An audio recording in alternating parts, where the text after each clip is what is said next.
Hey guys, it's Bobby Legs, and welcome to another episode of Bobby Legs Loves Watches. And today is another Wednesday night watch chat with Ryan and I. And Ryan, before we get into the topic at hand, how are you, and what's on your wrist? I'm doing well, Rob. Thanks. I'm wearing my Breitling Super Ocean, the original watch that started my hobby. Very nice, very nice. And I'm actually wearing. I finally got it back, the Laurier Gemini, and I have it on this Fluco um, rubber rally strap, and which is super comfortable, and I feel like it's a really great pairing with the watch. Don't get me wrong, the bracelet is very nice and comfortable too, but I just wanted to switch it up and not scuff up that bracelet. Yeah, it Um, looks great. Looks really yeah, good. yeah, I and like it. I'm part of this group, this watch tour group. So, unfortunately, at the end of the week, after I do a review, I had to send it off, and it's going to be going to 12 guys across the country. So I won't see it for 3 or 4 months. So, Uh, Ryan, your prediction of me flipping it, we'll have to see. Maybe it'll wait a little while. You never know. I know I'm right. I bet the house on it. We'll see, man. I really like it. Anyway, so tonight we wanted to talk about, and no surprise, more German watch talk. We are going to be talking about the U50 and the U1. The U50, a new release by Zinn, taking some cues from the U1 and packing it into a smaller size. Ryan, why don't we go over, break it down? You do a great job of doing that. Floor is yours. Sure, sure. So, as timely as this topic is, we figured this is. I was surprised initially when I saw the U50 come out because of the price. But before we get to that, we'll just compare the specs. So I'd seen lots of boards, people on the boards complaining they like the U1. It's just too big, much too big of a watch. And lo and behold, we have the new U50, which seems to satisfy probably a lot of people who are complaining about the U1 being just too much of a monster. So what do you got for the U50? It's a 500 meter water resistance, comes with a Sellita SW300, which is really a clone ETA 2892, beats at 28,800 beats per hour. It's 25 joule, 42 hours power reserve, anti-magnetic, submarine steel case. The dimensions of this, though, are different than the U1. It comes 47 millimeter lug to lug with a 41 millimeter diameter dial, 20 millimeter lug width, 11.15 millimeter thickness, and the watch head is 74 grams. This watch on bracelet is 2260 US on watch buys. On strap, it's 2180. Now, in comparison, the U1 has double the water resistance at 1,000 meters, and it comes with a Sellita SW200, which is an ETA 2824 clone. Also beats at 28,800 beats per hour. This one is a 26 joule and 38 hours power reserve. Same anti-magnetic case, some German submarine steel. Now the dimensions of this are a little bit larger, 50.5 lug to lug, 44 millimeter diameter dial, 22 millimeter lug width. The thickness is 14.7, and the case, the watch head is 113 grams. Now, interestingly, the U1 on bracelet off of watch buys is 2160, and on strap it's 2080. So what I think is interesting is that there's $100 price differential for a watch that has a half the water resistance. But when you look at these two watches, the one thing that surprised me when I was comparing the specs, Rob, is the movements, because technically it would appear the SW300 is the upgraded movement, even though it has one less joule. It's the ETA 2892, which is supposed to be a little bit better, I believe, but but I think the reason why they use that is, when I did a little further research, thickness. It is 1 millimeter thinner So it's a 3.6 millimeter thickness to that movement versus 4.6 millimeter thickness Mm, to the ETA or the SW200, right. which I believe was probably a very important factor in choosing that movement because this case is pretty thin. It's 3 millimeters less almost. It's 11.15. So I guess they needed something to fit smaller movement. I would think that's probably a part of it. Um, so that's the specs and that's the nuts and bolts of it. Each of those movements, though, with the exception of a few hours on the power reserve, both are hacking, hand winding, quick date set, central second hand. Otherwise, pretty much going to be 100% comparable in almost every way.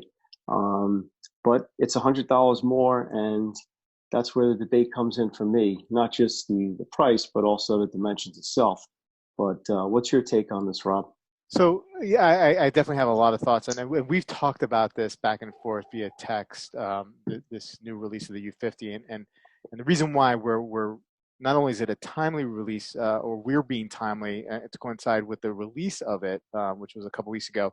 It's a watch that I'm actually really kind of interested in. Um, you know, uh, I do like the U1, right? I mean, at first I didn't like it because the Lego hands kind of really threw me off, but then I started to really really like it and really really appreciate it.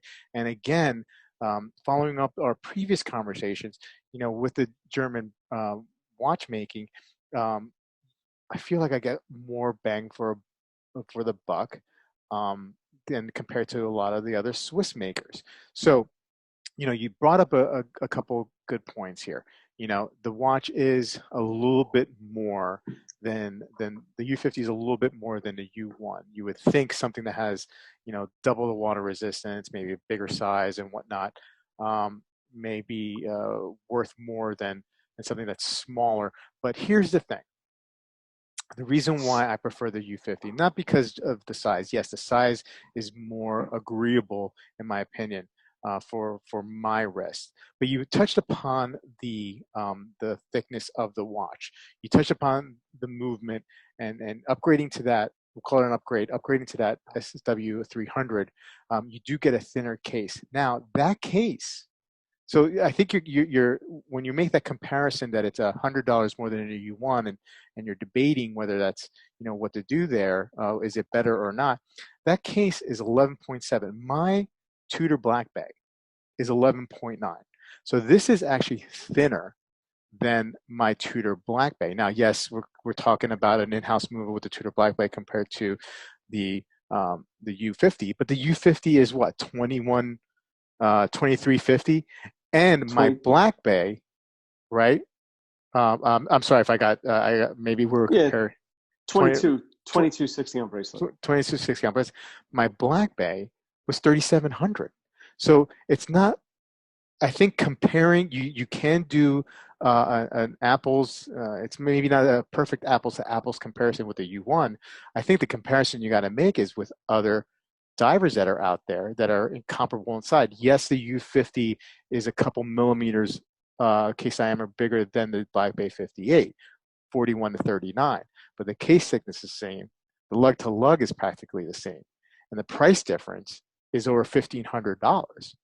So when I look at the U50, I'm not just comparing itself to its predecessor.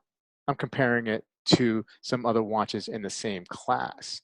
And that's where I think, even though it's $100 more than the U1, it's still a better price, or it's a better comparison with the other watches. Plus, over the Black Bay, you have 500 meters water resistance compared to the Black Bay, which has 200 meters water resistance. So that's where I go, and that's where I kind of do my analysis and why this is a very attractive watch. What do you think? So putting the two side by side and doing the specs is very helpful for me because my initial thought, first of all, like the Zinn 556, I didn't like that watch. I hated it. Now I absolutely love it. I hated the U1 at first, and you were calling it Lego hands, and then I was like, oh yeah, who the hell wants a Lego hands? And then I kind of fell for the watch, and once again, I tried it on at And you the tried it road. on, yeah. I tried it on at the road show, and I said, wow, this is a really great watch. I And we just have comparable size wrists. So, Yeah, I'm like 6'3". I think we have like identical wrist size. I mean, probably a little beefier than you, mhm, but wrist size is about the same. Um, and I felt that, yeah, it was a little large, but I mean, truthfully, my Breitling the diameter of the dial isn't that big, but it's very thick. Breitlings tend to make thick watches, and this watch is 1,500 meters water resistant, so it's going to be a little thick. But I never really minded that. Um, but you do bring up a good point because the dimensions are such that it probably could be worn in more like a Submariner type. Because mhm. I don't know the thickness on my Submariner off the top of my head, but it is very thin. It's got a much leaner profile, and it fits well under a cuff where the Breitling is not as good. So that's a very valid point. Um, but also in looking at the specs side by side, it just got me to realize that the thickness is a more than just okay, it's smaller. Like that makes a big difference for a lot of guys who just like the profile to be lower because Mhm. it creates a nicer wrist presence. I mean, I think what really changed perspectives for me is when I tried on the BlackBerry 58. I really it was a game changer for me because I realized like, wow, it's 39, it's below 40, and as a diver, and I really liked it, and I didn't expect that, and it got me thinking, which is when I put on the 5.56 at 38.5 millimeter diameter. I was like, wow, I really like the way this looks on my wrist. So I get um, how this is going to appease a lot of people because I think it could be worn in a more versatile environment now, especially on bracelet. Um, so I get it. And the price differential at first threw me off, but now I realize it's not really a big deal. But I do love the U1. I Yeah. think for me, I'd probably still buy the U1. I already have a Submariner, and that Mhm. would be my more go-to watch for if I wanted to wear it to court. Obviously it does its job. It looks great, and it fits well under my shirt sleeve. Um, but the slight upgrade in the movement, I don't know how I feel about that. I don't see that as being a huge difference for me personally. But I understand the price point too. Yeah. Uh, I get it now, and I didn't, and I'm glad we did this comparison. And I don't know if I said this before, but one of the guys in one of the groups I'm in on Facebook, he wanted to. I almost bought his U1, and I begrudgingly held off. And he felt it was too big for him, and now he's probably going to end up buying the U50 because it's just going to be perfect dimensions for him. And I think there's going to be a lot of guys. So what I really love about this watch is that it's clear that Zinn was listening to its market and the audience that felt that they liked the U1, but it's too large. So that part of it, I really love. Yeah. Hopefully they'll step up and change the class because people are complaining about that on the Right. bracelet. Right. Maybe that'll be next. I tried it on.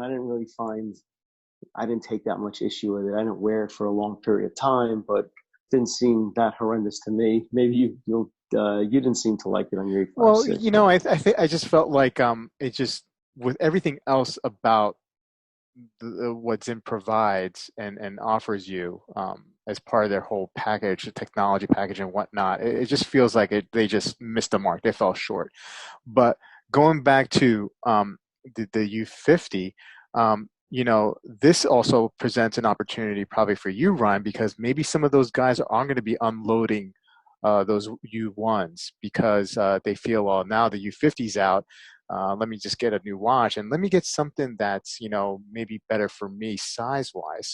So you guys who are like the U1 fans, this may be a good opportunity now to get in the pre-owned market and get some really, really good deals because, I don't want to talk about price, but I mean, you were telling me that guy, it was a really good price that he was offering Yes, that watch. And, yes, and, and the thing is, I think Ryan, I think you'll see that still. I think you'll see that as these watches start coming in, more people start posting, real-time videos with the watch for review.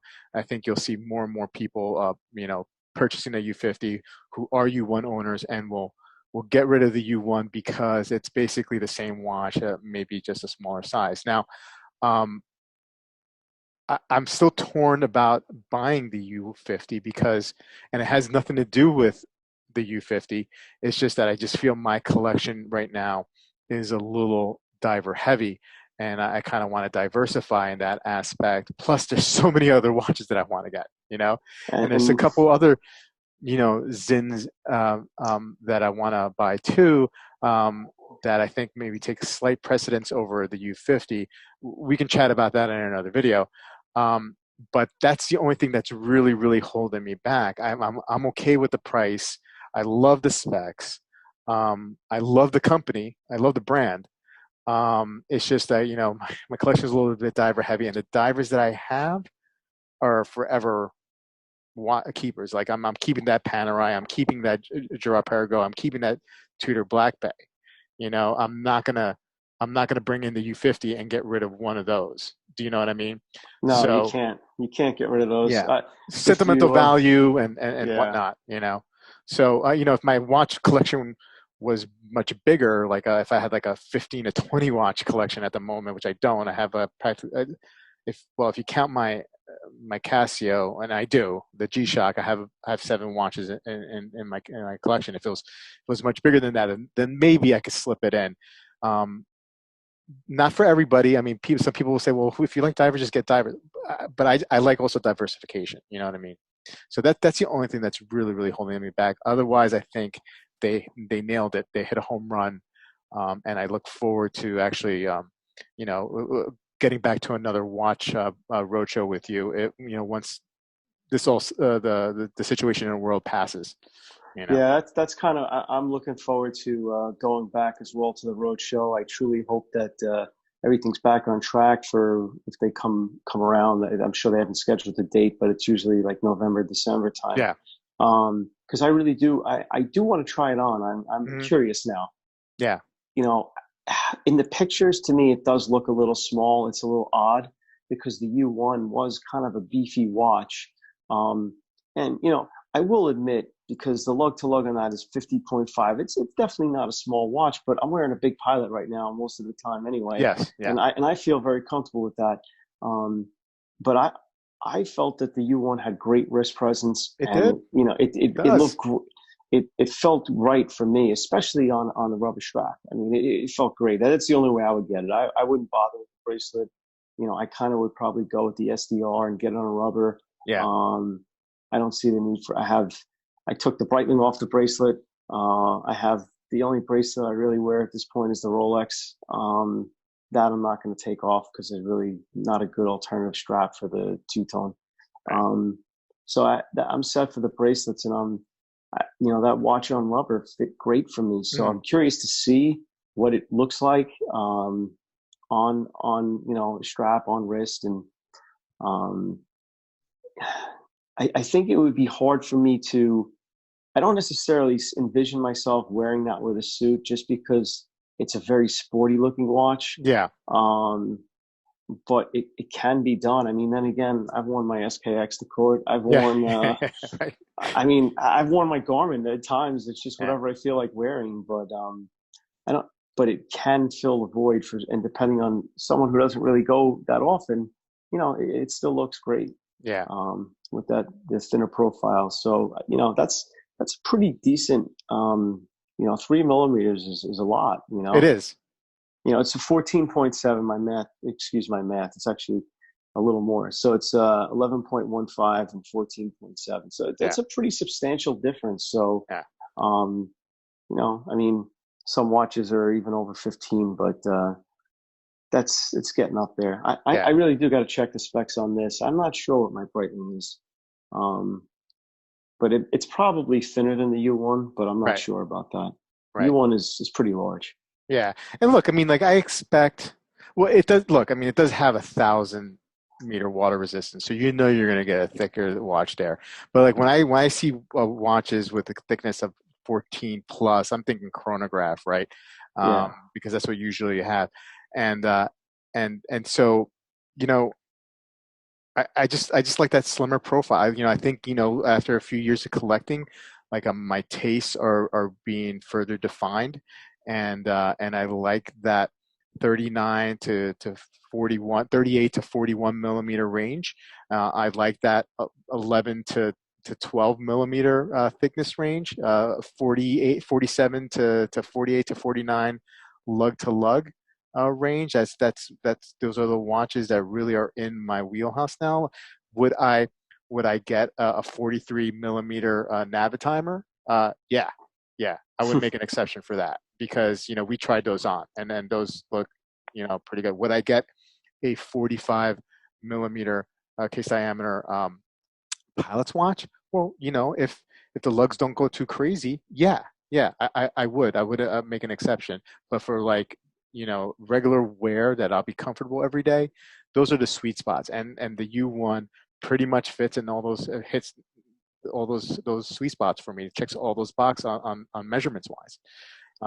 So it's definitely something that I have to seriously consider making an exception to having too many divers. Because I mean, maybe that's me. Maybe I just like divers. I mean, I don't know. I was heavy into the diver phase until I changed to Fliegers. Yeah. Just I always wanted the big pilot, but Mm. my desire to really purchase more Fliegers has really increased past couple of years, and Yeah. that's kind of where my heart lies because, um, but at that size, I could envision it being a very good alternative to filling voids for. I wouldn't say it's a dressy watch, but you can get away with it because it's not that large. I mean, I don't wear it that often anymore, but I was wearing my Submariner yesterday, and every time I put it on, it's like I fall in love all over again Yeah. because of the dimensions. Or it's got a very low profile, and it fits really well on the wrist. And I get it because I'm usually wearing the big pilot, and it's massive, but Mhm. I like it also. But when you put on a watch, it just hits that sweet spot. It Yeah. looks right. It looks perfect. Yeah. But yeah, I definitely wish I could try that on Yeah. now Yeah. I instead of know. Me waiting too. Me because too. a lot of times you try things on and I even remember trying on the big pilot that day Yeah. and thinking I was like, oh, there's no way. And Yeah. even initially I thought it was crazy, and now I'm used to it and I love it. Yeah. So sometimes you got to try it a few times, but yeah, I think really what I got out of this is that I'm glad to see that Zinn is really paying attention to Right. what its audience wants because you know, like Rolex, they don't really do much. They don't make many changes. Yeah. They offer the same lineup with Right. marginal changes over the years. So it's really nice that they have this captive audience, um, and I could really appreciate that. Yeah. Well, Ryan, great talk. Once again, I think we actually maybe be under the 20-minute mark this time around. Cool. So awesome, awesome, awesome job. And hey, guys, if what do you guys think about the U50 or the U1? Um, whatever you think, whatever you want to say, please put it in the comments below. If you guys have any suggestions for any future talks between Ryan and I, also please put those in the comments below. And thanks again for Ryan for joining me tonight. And I'll see you guys soon in the next video. Take care. Take care.